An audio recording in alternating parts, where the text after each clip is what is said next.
Welcome all. My name is Spen and I'm a lecturer in accounting at Swansea University. Together with my colleague Leslie Davis, we are presenting to you today our findings on the use of technology in our classrooms in an attempt to improve student engagement. Leslie, if you would like to introduce yourself. Yes, and welcome all. And I'm a lecturer also at Swansea University in accounting and finance. My main subject is audit. So Ellen and myself, both having theoretical subjects, I've done some research into game-based learning platforms for student engagement. Thank you, Leslie.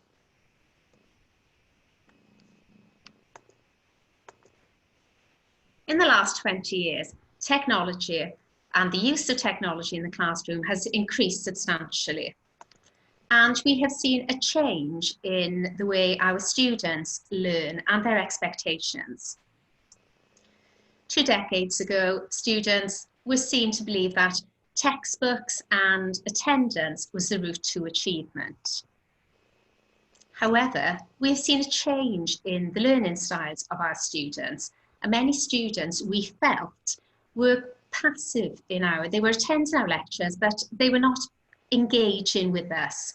So we decided to test out some technology and together with usual methods of teaching to see if we could incorporate all these elements in order for our students to achieve.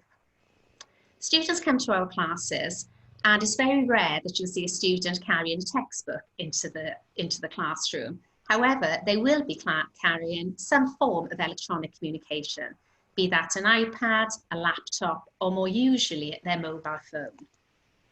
So Leslie and I discussed how could we use this technology in order to increase our student engagement in our classes. So we decided to investigate the use of a number of online game-based learning platforms. And we decided on Kahoot for a number of reasons. Students had used it before and they were familiar with this type of software. It's free, it's easily accessible, providing you have access to the internet. So Leslie and I teach 2 distinct groups of students. So I tried it with my undergraduate final year forensic accounting students, and Leslie used it with her MSc students, a large group with a smaller group. So there are a number of differences between the 2 groups. Why these students? Teaching forensic accounting and Leslie's auditing, they are primarily theory-based. So by using a game-based learning platform such as Kahoot, which is a series of questions that we compile and we enter into the system, and multiple choice, we wanted it to be quite quick, fast-paced for students to engage with, without having to spend a lot of time with questions requiring a number of lengthy calculations. The reasons for the study, as we set out earlier, it was purely to investigate how we can apply this new emerging technology and how students would engage by using this technology in the classroom. But why did we do it? We knew that it would benefit us as lecturers, but we believed there were a number of many interested and relevant audiences, including the learners in our university degree programs, learners in other programs. As I said, lecturers can use it, researchers can use it, and a number of other professionals, so that it might build their understanding of the use of this emerging technology within the learning environment. At Swansea University, the majority of modules are 10 weeks in length. Students attend for 10 weeks. They would attend 1 2-hour lecture per week, followed by a 1-hour seminar based on the preceding lecture. It's very difficult, especially with large numbers, to gauge student understanding. And we wanted to do this whilst the module was going, rather than wait until the end at the exam time. So at the end of every lecture, we put together a number of questions, mainly multiple choice questions, and we inputted these into our Kahoot, and students would engage at the end of the lecture, or rather we hoped they would engage at the end of the lecture. Well, how did we know who were participating?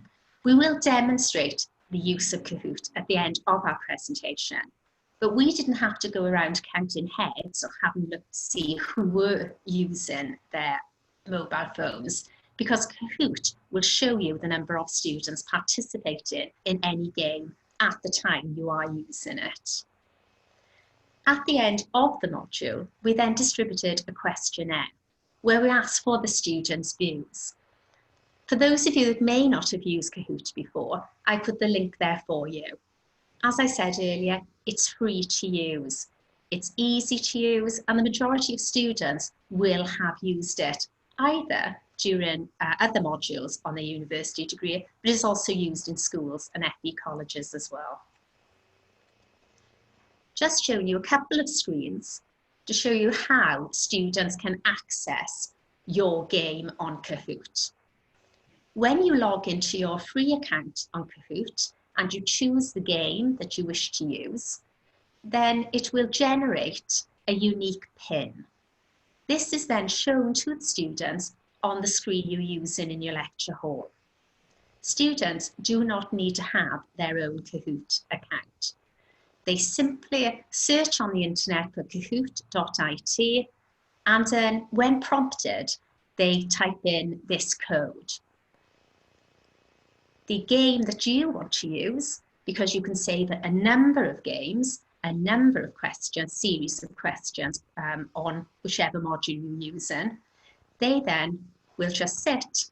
The pictures appear, you can change the picture, the questions appear, the multiple choice possible answers appear, and then the students simply choose by pressing the answer on their mobile phone, whichever question that you are currently using. I shall now pass you over to Leslie.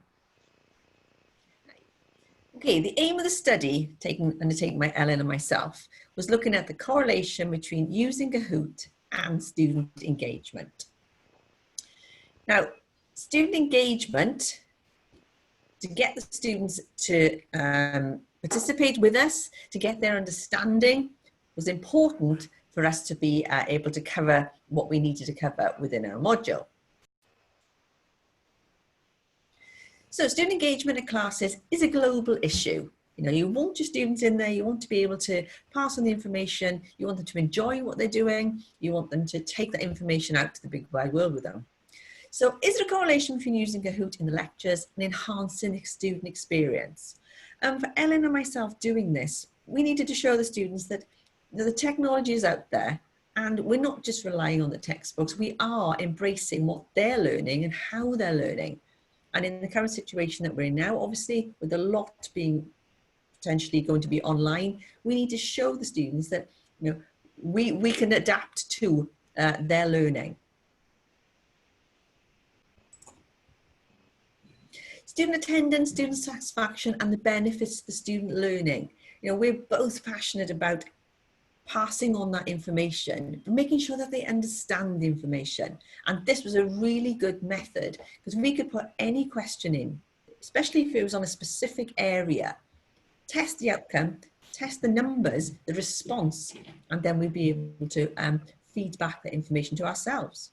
So how can we meet the objectives of delivering knowledge in a way that students can understand and retain the knowledge? Again, if we had an outcome that wasn't 100% outcome, then we could then revisit that question, revisit that subject, and explain in more detail. You're not going to know that, as Ellen mentioned, if you wait until the end of an exam. This way we could do it as we were going through the module.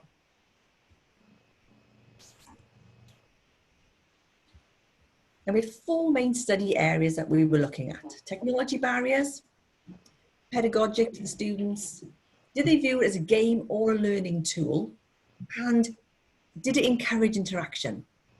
Right, does technology help to break down barriers students face today?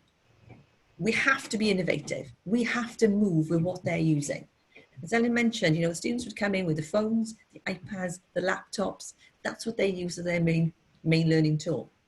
We used it, an example of using the pedagogic and constructing the lectures. The lectures were the normal way we do our lectures, and then this was at the end of each lecture. It encouraged interaction because in a group of students, whether it's a large or small, you're going to always have students who don't wish to interact with you, which is absolutely fine. Every student learns in a different way. But you will have students who will answer every question all the time, which is great for them, great for us, and students who don't participate. This showed us how many, for myself, with a class of 10 in what we use it on the MSc, then I had 10 participants and I knew each one was actually interacting with us. And then we did a questionnaire, because is it a game or is it a learning tool? Now, depending how they viewed it is what the answers we got back. So let's have a look. So is it a game, as I said, or is it online? We want to make it fun. We want to make the learning interesting and to keep that attention at the end of a lecture. And because using this meant we could go back and visit the whole lecture with different questions and not just finish the lecture and off they go and knowledge gone. Obviously, it's anonymous because everything, they can put their own names in and they can put nicknames in should they wish. And we did put a caveat on that to make sure we could view all the names we needed to see. So they don't even have to put their own names in. And the multiple choice questions are set by us. So we can have 10, we can have 5, we can have specific ones, general ones, whatever we need to get through to them. And on their mobile phones, most did it because obviously the mobile phones, which you've asked them to put away, normally in a lecture, when we say, can you bring your mobile phone out? That's when you get a smile normally, especially at the end. Let's see what our findings were. Right, the level 6 students, we had 82 students within this module. It's Ellen's forensic accounting module, as she's mentioned earlier. 78% of those students interacted. Now, if you were going to do a usual question, you are not going to get 78% of students interacting with you. 98 felt they benefited for participating with Kahoot. Huge, it's a really good number there. Now, 80% felt that it was a game rather than a learning tool, which is fine, because if they think it's a game, they are still learning. They are still having to answer the questions, and this is just how it's viewed. 95% believed it enhanced their learning. And these are figures we got back via questionnaire that we put out to the students. And 90% felt that it encouraged student participation, because they're at their desk with a phone, with the screen in front of them, just answering questions as they go through.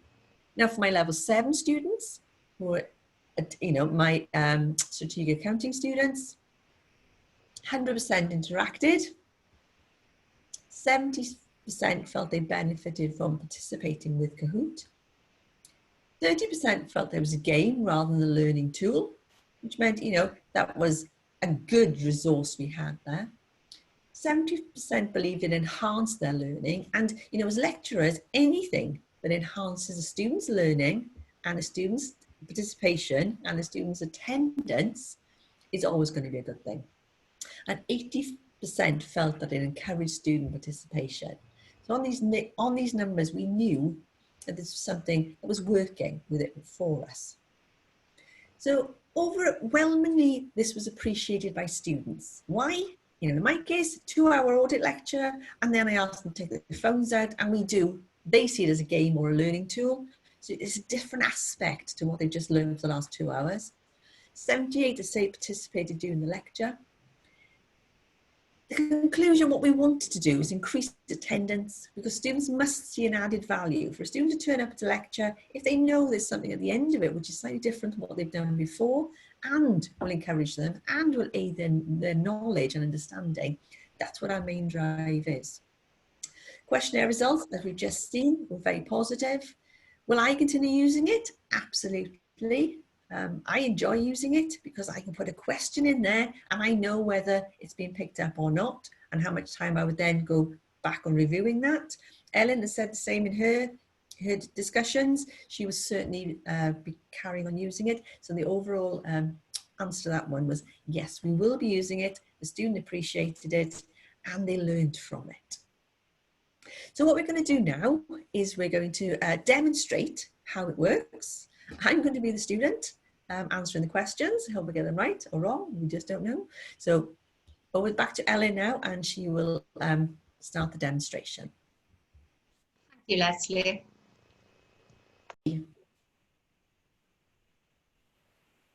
I have now logged into my Kahoot account. As I said previously, it is free. And there are a number of quizzes that I have already used during the last semester. The one we are going to demonstrate to you is was a quiz at the end of a lecture on cybercrime. And Leslie is going to be my one and only participant, my student that is going to engage. So you log in and all the quizzes that you have previously devised will be there for you in your account. So I have chosen cybercrime and I will click on play. I intend to teach with it. And in a moment, my quiz will appear. As you can see, it tells you at every step of the way what it is doing, and Kahoot is currently loading. I choose classic, and straight away, we're into it. How do students participate? Students do not need their own account. Each time I choose one of my prepared quizzes, Kahoot generates a unique PIN number. Students are shown this on the screen you use in your lecture hall, and they simply enter the unique game PIN into their mobile device, which Leslie is doing now. Yes, so I've got my phone. I've gone into kahoot.it. It comes straight up, and all it's asking me now is to enter my game PIN, which I'm going to do.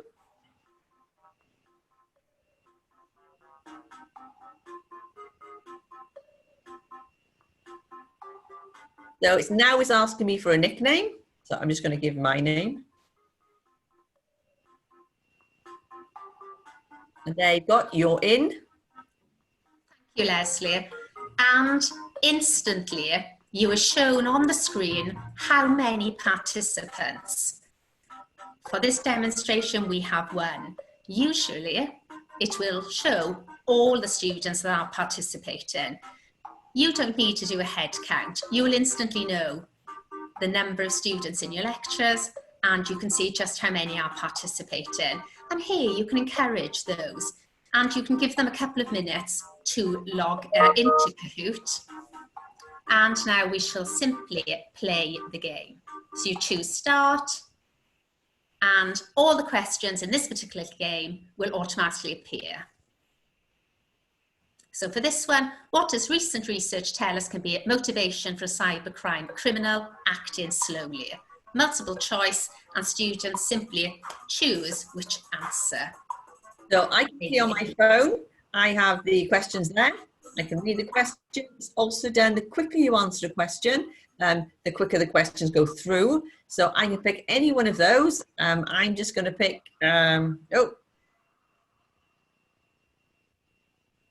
As Leslie has demonstrated there you can set your own time limit, 10 seconds, 20 seconds, 30 seconds. I would, for my questions, I am looking to see, how much students have taken in during my lecture. So I wouldn't normally do more than 30 seconds. But again, it would depend on the number of questions you have in a particular game. It's also good for students who are competitive, because the quicker you answer, the more points you get.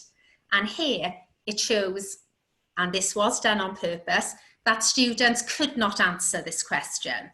So for illustration purposes, I am the lecturer gauging my students' understanding, and instantly I can see that on this particular topic, my students did not understand. Now, I don't have to wait till the end of the module and find this out in an exam. I would know instantly for my next lecture, I need to go over certain topics from this lecture.